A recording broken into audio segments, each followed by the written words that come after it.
Day 3, Diddy update, Cassie on the stand. She just finished her direct examination. There's about 30 minutes of court. I had to leave, I'm in an Uber, but there were some bombshells today, and I'll go through them. I'll just tell you the bombshells first.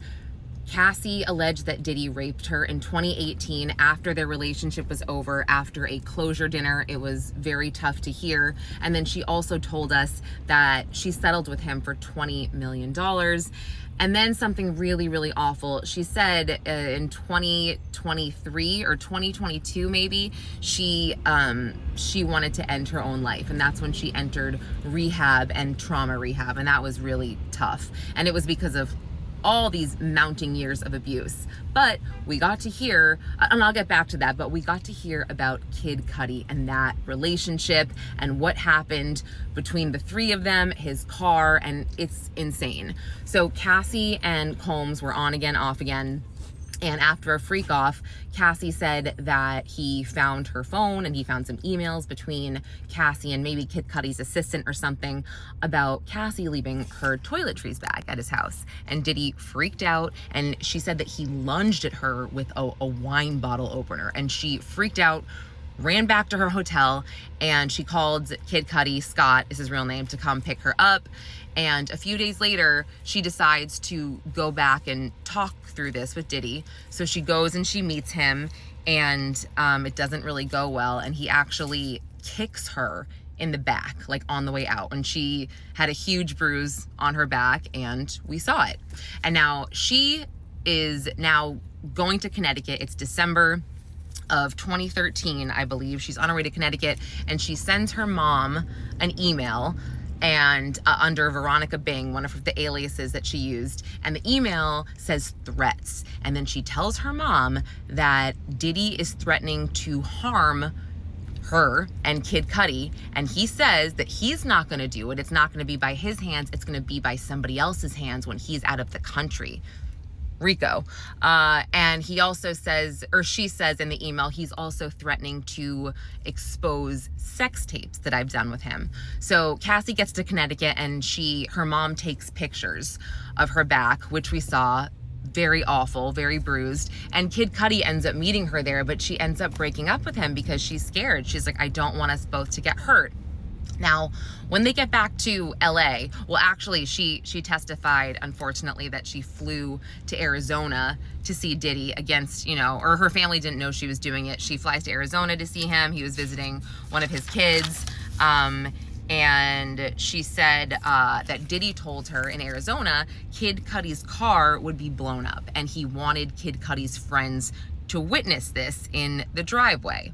So they get back to LA, and they go to Soho House, and they have this meeting, Kid Cudi, Cassie, and Diddy, and they talk it all out, even though Cassie and Kid Cudi are not together anymore. And Kid Cudi was like, well, what about my vehicle? Because at this point, it blew up. And Diddy goes, I wrote this down. He said, what vehicle? This is according to Cassie.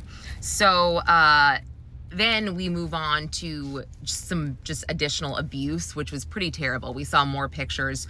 We saw a picture of Cassie's black eye when they were in Jamaica, and she testified that she and her friend were so scared of Diddy that they hid behind a tractor in Jamaica for hours. And then she talks about in September of 2015, she was at a party, and they were at a party in Vegas, and she took a really, really bad beating at this party. And this was because she was talking to a manager, and he tapped her on the shoulder and brought her into this other room, beat the crap out of her so bad she was hiding in the bathroom, like underneath the toilet, while he was stomping her face. And D-Rock, the security guard, walked in, as well as James Cruz from Bad Boy, and Cassie said they were crying. These grown men were crying. And she said she had knots on her head, even her eyes were bloody. And she ended up staying at Sean's house for a week after this because she had to recover. And then they showed text messages of D-Rock, the assistant, saying, come on, Cassie, it's time to go ice your face. She also testified another time, and this was awful. He beat her so badly that she had to stay. And this was, I guess she got She got drunk and he called her a slut, and she admitted to punching him in the face, and this was in an SUV.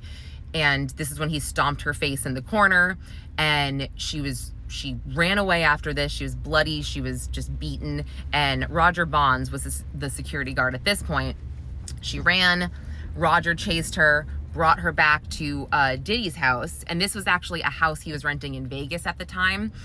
And she got back to the house and she was vomiting, and she was just such a sight. And even when Diddy saw her, she said that he kind of snapped out of it and he was like, whoa. So he actually sent her back to LA and made her stay at the London Hotel for 7 to 10 days, she said, would not let her leave. She begged to go home and see her mom. He would not let her. That is terrifying. I was terrified. She also testified that she saw him abuse his assistants. She saw him drag Mia out of bed. She saw him punch an assistant, Eli, in the face. I'm trying to think what else. I mean, like I said, there was a lot.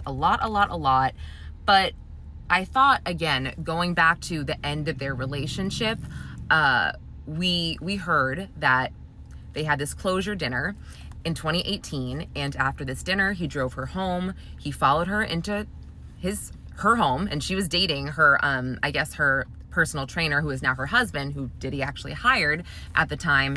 And she said Diddy raped her on the floor of her living room. She begged him to stop. She cried. He wouldn't. And when he was done, he just got up and left. And it was pretty sad. But then the prosecutor said, and did you see him again after that, or were you physical with him after that? And she said, yeah. They saw each other again a few months later at a friend's dinner, and they had a great time, and then they were physical after.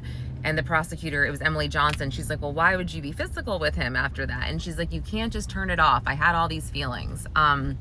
So, you know, that was interesting, but they got ahead of it because, you know, the defense is obviously going to bring that up. And then we got really, really sad. She testified that let's go back. She said by 2018, she was having PTSD episodes. And even Diddy was concerned that she would have seizures. She was just going through some horrible PTSD. She talked about her drug use, how she went to rehab 5 or 6 times because she was addicted to opioids.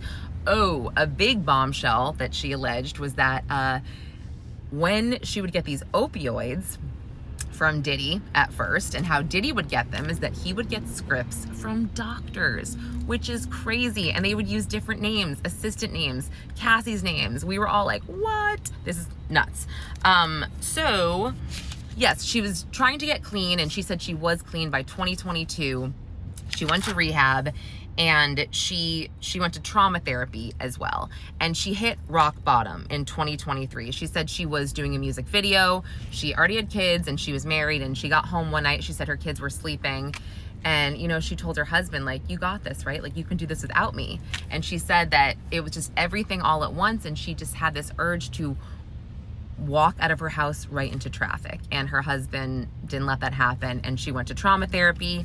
And from there, she said that her mom helped her write a book, these pages of a book, and she actually wanted Diddy's lawyers to have this book. So she went through her lawyers and Diddy's lawyers, and she said, I want $30 million for the rights. Didn't happen. The lawsuit happened eventually. But just going back really quick, we also saw text messages from Diddy to her. And he said something like, I missed some of these words. I'll pull up and handle it face to face. Your iPads have too many skeletons. If I were you, I would get me my money. And this is because he wanted the money back that he paid Alex Fine, her now husband, to train her, because now they're together. And Cassie said, do you want me to tell the truth? It's way deeper than iPads, which is crazy. And then, yeah, so God, it was tough today. I feel like I might be missing something, but this is like a quick 10-minute recap. And she answered, how many freak offs in total did you have? She said hundreds, too many to count. Why are you testifying today? You got your money, whatever. She said, I can't carry this anymore. The shame, the guilt. I was guided to treat people like they were disposable. What's right is right, and what's wrong is wrong. Okay, that's all for now.